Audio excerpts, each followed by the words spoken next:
I just read a study on workplace discrimination, and I want to do a reaction to this study and give you some real life scenarios on how to counter unfairness and workplace discrimination if at all possible. Thanks for watching. Thanks for tuning in. Welcome to the Mike Motivation, where we're talking about self improvement and taking things to the next level. And I have a question for you. What's the next level for you? The research study done by South Carolina, the University of South Carolina, about workplace discrimination. I want to talk about this from a person that has worked many jobs, from retail to working at a hotel, being a shuttle bus driver, working at Red Cross, a courier, lab courier jobs, a lot of jobs before I got into IT. Pretty much been in IT ever since, 10 plus years. But I want to talk to you from a realistic standpoint too. Sometimes they do these, it's like a small sample size, but me being from the South, from Little Rock, actually, Little Rock, Arkansas, these kind of things happen all the time. And I really want to drive this home because I really want our youth to really understand when they go into the corporate world what they're going up against and what they have to be able to counter from a chess move, a chess game standpoint, how you got to counter these things and be able to overcome and navigate these things without setting up a roadblock. Because some people get stuck in it and they stop them from making progress, and some people counter it and they don't let it stop them from moving, even though they make it harder sometimes. But they can't stop your progress unless you stop. So remember that. So my first three things on this is understanding that everybody gets treated different. I don't care who you are. I don't care what color you are. Unless you come from a privileged position, unless you got the tie-in, you're the CEO's son. I don't know, higher up son, or you're the one doing the dirt. Everybody it will experience either having favor or not having favor, um, being looked at as being skeptical, and you may be on the other side of that. You may have favor. They may not look at you as skeptical. They may let you do things that everybody else don't do. This you might be on both sides. You experience both sides of the fence, depending on where you fall. So the key to countering unfairness when it is happening in real time. That's what we're gonna talk about a little bit later. How do you counter that? How do you move on from it to avoid placing roadblocks in your mind? That's one of the most important things is don't let anything or anybody place roadblocks in your mind to stop you from learning, stop you from growing, stop you from making progress. Don't allow the roadblocks to stop you from moving. Because as long as you're moving, you're making progress. Whether little, rather a lot, or rather in the middle, you're still making progress. But when you put a roadblock in front, now that stops all progress. It impedes your progress. So one of the first things they said was managers who discriminate may cause all of their employees to become less productive at work. Let me know what you think about this in the comments. Managers who discriminate may cause all of their employees to become less productive at work. It said, depending on the manager and size of the company, this can definitely be an issue. I can tell you from experience that depending on the level or where you are in the corporate world, whether it's retail, whether you're just starting out in IT, the manager is probably some of the most important positions because they can make or break the culture of the job. They can drive the turnover up or down depending on their personality. And sometimes the company can be so big that you're really at the manager's mercy because you can be in a whole department where that manager's over that department, but you're away from everybody else, like HR and everything. And if that manager, is like a complete micromanager or, complete chaos kind of person, sometimes you're at the mercy of that situation. And we're gonna get to how to counter that a little bit later. Just hang in there with me. Some managers show partiality to others, and to other people they don't show partiality. I've seen that in my corporate world. I've been on the end. I don't get shown partiality. I have to be on time, and then another person might not have to be on time. I've been on the end of the stick where they give me a little bit more grace because I'm dropping my kids off at school. And then there's been times where I couldn't do that. I had to be there at the time that they wanted me to be there based on the situation. And then another person, they can come in whenever they want, but I can't complain about what another person got going on. I have to know what the rules are. It's kind of like playing in the NBA. Once you put the uniform on, you got to play by the NBA rules. Same way in the corporate world, wherever you work at. You put on that uniform, you go to work, you gotta play by their rules to get the check. Sometimes the rules suck. I'm not gonna sit here and tell you that the rules are always good, but I promise you every job has something. I've never heard somebody say they got the perfect job. I haven't heard it yet. If you got the perfect job, let me know in the comments, but I haven't heard it yet though. Another one. Some managers allow their supervisors to keep chaos over employees, and because it's not seen by them, it kind of goes unnoticed. Have you ever been in a department, let's say it's a director, and the director's administrative assistant or secretary handles all of the employees in that department, and the director has an office that's kind of off in the cut, and the secretary is out dealing with everybody else. Well, if the secretary is causing chaos and bringing stress to people, and the director is in their office and not paying attention, you can run amok real fast. I've seen that in real life.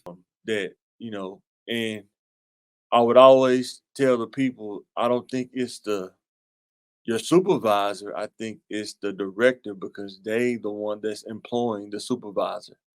So sometimes you got to ask yourself, is it really the supervisor or are they following directives from the director? It's like a riddle for you to think about. Let me know in the comments what you think about that. Another one is some managers' personalities are micromanagers and some personalities are not. You have a lot of managers out there that like micromanagers. They always want to know what you got going on. They always hovering over you. They always asking you what are you doing. They always just and then you got some managers, as long as you get the work done, I don't bother you. No noise, no problems, no noise. You get your tickets done. You won't hear from me unless I need you to do something or something come up. And then, like I say, micromanagers, they always, always on your case. When you do this ticket, where you going? How long it's gonna take you to do that? Why did it take you so long to get back? Well, why it should only took you 5 minutes to do that. Why it take you that long? And usually, micromanagers have the highest turnover rate, from my experience. Sometimes jobs they don't pay. We're gonna get to that here in a later. But if a job don't pay that well, and they have a micromanager always, irritating people, they have a high turnover rate. And sometimes it's not addressed because they just keep bringing in people, kind of like a greased wheel, a machine. They just keep bringing on people, but they never question why is there turnover. So let me know in the comments, have you experienced that? You worked at a place where it's like a bunch of high turnover based on the manager's personality. The research also shows that workers discriminated against may feel demoralized. What I would say to that is those who receive unfair rewards also slack off based on the report. And I've seen that. One manager, he allowed these people to do this. Let's say if you're supposed to be there at 8 o'clock. You have group A, they come in at 8 o'clock, but group B come in at 8:39. But if you come in at 8:05, you get fussed at, you get complained about, but group B still coming in at 8:30. I can guarantee you that the people that come in at 8, they came in at 8:05 and got chewed out, you're not going to get the same performance out of people that come in at 8:30 if you get the same performance. Because a lot of times when you give leniency one way, you got to give it almost up in everything else. Because if you give somebody an inch, they'll take a yard. But a lot of managers like this, they end up losing the good talent because it's all about the culture. If you don't have a good culture or foster a good culture as a manager or a leader, you're gonna lose your good talent. Happens all the time. Because a lot of times it ain't even really sometimes not about the money all the time. The culture sometimes means more than the money on the pie chart. And sometimes I've seen people take less money to go to a better culture. I've seen it working in IT. I've seen it before. Many jobs do not give annual raises. Maybe you may get a annual bonus, but you don't get raises. So if you don't get a raise and the manager is unpleasant to work with, or is a micromanager, or showing leniency to one side, not the other side, or being unfair in different places, you're gonna end up losing your good talent. I can't say that enough. You're gonna end up losing your good talent. Happens all the time. I've seen it with my own two eyes. So my question is, why is it not reported to HR more? Well, I can tell you from working in different size companies, the chances of you facing a penalty for that is high. That's why people don't do it as much. They can say, HR protect you. They can say all these things, but at the end of the day, in order to be protected, you still got to make it back to HR in order to tell it. So sometimes I've seen it where it make it hard for you. You got to be at work at 7:50 now instead of 8 o'clock because you told on the establishment or whatever, told on your manager. Since you want to complain about your manager, now the manager make it hard for you. Now you got to do 10 more extra things on top of your job tasks. Just depends on the place. I've seen it happen though. I've seen stories where they go to HR and sometimes, like I said, I think that's my next one. Does work for the employee or does HR work for the company? Answer that in the comments for me. Let me know. Does HR work for the employee or does HR work for the company? Because people don't realize, you think about it, they get paid by the company just like you do. And they want to keep their job just like you keep your job. And sometimes politics get involved, which sucks, but it is what it is. Politics get involved. And some people, they use their job as a shield to really bring out the worst in their personality, to really micromanage people or be so harsh or unruly with people. They use their job as a shield to protect them. Because sometimes these people will do that at work and then they'll see you out and about and then they'll try to be nice to you, talk to you nice. Hey there, how you doing, man? You just cussed me out the other day. You think I'm finna talk to you in Walmart? You crazy, man. Get on somewhere. But that's kind of how it go. So my next point is even if a person says something, they better be on their best behavior after that. You gotta be. Because if you slip up one time, that could be it. Or they're gonna write you, or they're gonna go through the process and write you up. And next thing you know, you're gonna be fired. All because you told HR that the manager was treating people unfairly or being unruly or mistreating people or discriminating. Then the hard part is discrimination is really hard to prove unless it's like really obvious. It's really hard to prove. Sometimes it just sound like you just talking out of feelings, or they'll try to play it that way. You're just talking out of feelings, and you really got to have hard evidence too when you go to HR sometime, or they'll tell you, you don't have enough evidence, even though it's there, but you got to have evidence. Like I said, it's not what you know, it's what you can prove sometimes. So, our last topic is how to counter workplace discrimination. Like, there's no full safe way, but what I can tell you is as you grow older, I especially talk to my youth, you have to develop tough skin in order to get to higher levels of success because it only gets tougher as you rise up the ladder. Like I said in the podcast, Thinking Game Podcast, check that out when you get a chance. CTM TV on YouTube, Instagram, Facebook, and Twitter. Everybody gets done dirty in business. I've only seen a few that probably had like a golden path, but most people get done dirty in business before they get to success. Kind of just how the game goes. Like I say, playing football, everybody get caught up in the pile. Everybody get personal fouls. You're gonna get dirty a little bit. You're gonna not get dirty, but you gotta be dirty. But you're gonna get dirty. People are gonna do some crazy stuff sometimes.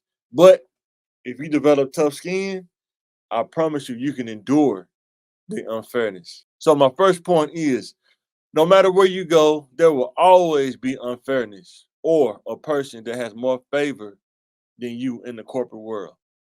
I don't care what color you are. I don't care how you look, male or female, alien, Martian, dog, cat, whatever you are, you will experience unfairness at some point in your life. You will experience somebody else may have more favor than you, whether it's warranted or not. You will experience that. And you got to have the skin and the mindset to endure that or work your way through that process it in your head so it does not make you bitter and you don't hold grudges. You don't want to be bitter and hold grudges in the corporate world. It'll be hard for you to progress. It almost make you stop what you're doing and stop your progress. My next point, the minute you can understand and accept this, the faster you can come to a point of countering unfairness or discrimination with no feelings or personal grudges. You have to understand sometimes it's business and not personal. Like, why are you working for this place? Some places you work for, the discrimination may be high, but you need, I talk about that in the podcast too, thinking game. Go back and check it out. You need that skill, you need this for your resume, but you have to deal with the trade-off is you have to deal with the unfairness because sometimes there is no other places available to work. This is the only place. And if you can just get through, 4 or 5 years and get your experience level up. So when you put that on your resume, now you're more your value, your market value goes up. Now you can upgrade to better jobs. And I can tell you that the more you move up, the better the culture starts to get based on what field you're in. I know when I worked in retail, like I worked at Walmart before years ago. When I worked at Walmart, I was in my 20s, but it's all about how you look at things. The culture there, in my opinion, even though the managers were, they was kind of micromanaging you or whatever.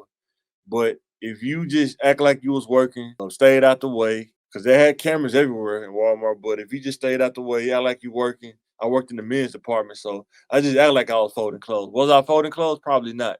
But I just stayed in the men's department, act like I was folding clothes. The only thing that I didn't like about working at a retail place like Walmart that was big like that is that you had to be on your feet all the time while you're there. And you may think, 4 hours on your feet not that much until you actually do it.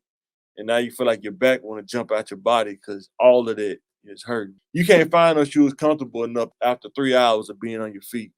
I don't care who you are, unless you're Superman. I don't know. But definitely learn to have, tough skin and a mindset in order to overcome that.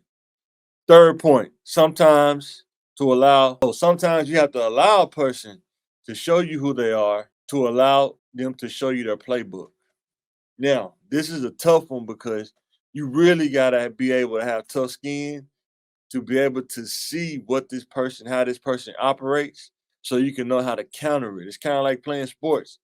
How do you play defense against an offense? You have to study the offense, what they're running, so you can know how to defend it. That makes sense? You gotta know how to defend what's coming at you. Like if a person is a micromanager, we're gonna talk about here probably next few things, but one thing about a micromanager, if you just act like you busy sometimes, just stay out the way. If you work at, like say, you work at Walmart, man, just act like you're doing something. But if you out of place, you give the micromanager something to murmur about to you about, complain about. But if you in place, learn how to work in place, but still, be able to stay out the way so you don't have to deal with that kind of stuff. Allow them to show you who they are. Because if you go to HR and call them out, now they're gonna put a mask on and they're gonna hide who they are. And now, they'll be subtle and do things. They call it, well, when I was younger, they used to say they beat you up with paperwork. They beat you up with the pen instead of, showing you who they are. So have the skin to allow people to show you who they are. My next point is ask them what their expectations of your position is, and make sure they're on the same page when they walk away. You have to ask them, like, what are you expecting me to do from day to day? Like, I know what it says on Indeed. They always put a lot of stuff on job postings, but when you talk to your manager, what is your expectations of me from day to day? Especially somebody that's a micromanager, because if you know what you're supposed to do and they come around the corner trying to micromanage, I did A, B, C, D, E, F, G, like we talked about, and you have to give them less stuff to talk about. That's how you kind of counter a micromanager. As long as you do A, B, C, D, E, F, G, what you talked about, and make sure you're on the same page. What is it that you're wanting me to do? Forget all the micromanaging. What is the root of what you're trying to get me to do? Are you trying to get me to do a project? Are you trying to get me to do something extra? What is it that you're trying to? Sometimes people don't know how to say the exact thing they want, so they kind of work their way around to it, or they complain their way to it. So you got to ask, what is exactly do you want me to do? And my last point is some people are so lost in their personality, there is not a lot you can do. I would just endure as long as you can while gaining the experience and then upgrade. Some people are just grimy in the workplace. Ain't a lot you can do about it. The best you can do is have a defense for the offense, have tough skin, gain the experience, gain the awareness, and upgrade as your skill upgrade and your market value upgrade. Don't allow yourself to hold a grudge. Don't allow yourself to get stuck and learning how to let stuff go. I think that's one of the most important things in life is learning how to let stuff go. Even if a person don't apologize, still learning how to let stuff go. Because the more you hold on to, it's like the more you're carrying, like it's like having a weight sled behind you. The more weight you keep putting on the sled. And you only can pull so much till it becomes too heavy and you can't pull it anymore. So please take it from me, from experience. Don't hold on to things, especially at your job. You only most jobs 8 hours, some are longer, but being able to get through the day, and if the job is that unbearable, find somewhere to upgrade to or upgrade your skill set so you can have options. There's nothing worse than being in a place that you can't stand and you got to deal with discrimination and unfairness, but you can't move because you don't have the options to move. I've That's happened to me a couple times. That's why I'm in school right now to increase my options. And two more semesters left, another spring, another fall. Thinking about law school, but to increase my options even more. But let me know in the comments what you think about this. How do you deal with workplace discrimination and unfairness? Let me know. Did you develop a tough skin? This is Mike. Thanks for watching. Let me know any other content you'd like to see me talk about. Let me know in the comments. Help me grow my channel, trying to get to 1K, and help me grow my other channel, CTM Corp Tech Media, where we have a podcast talking about life topics, corporate topics, and some tech topics. Let me know what you think. This is Mike, and I'm signing out. Thanks for watching.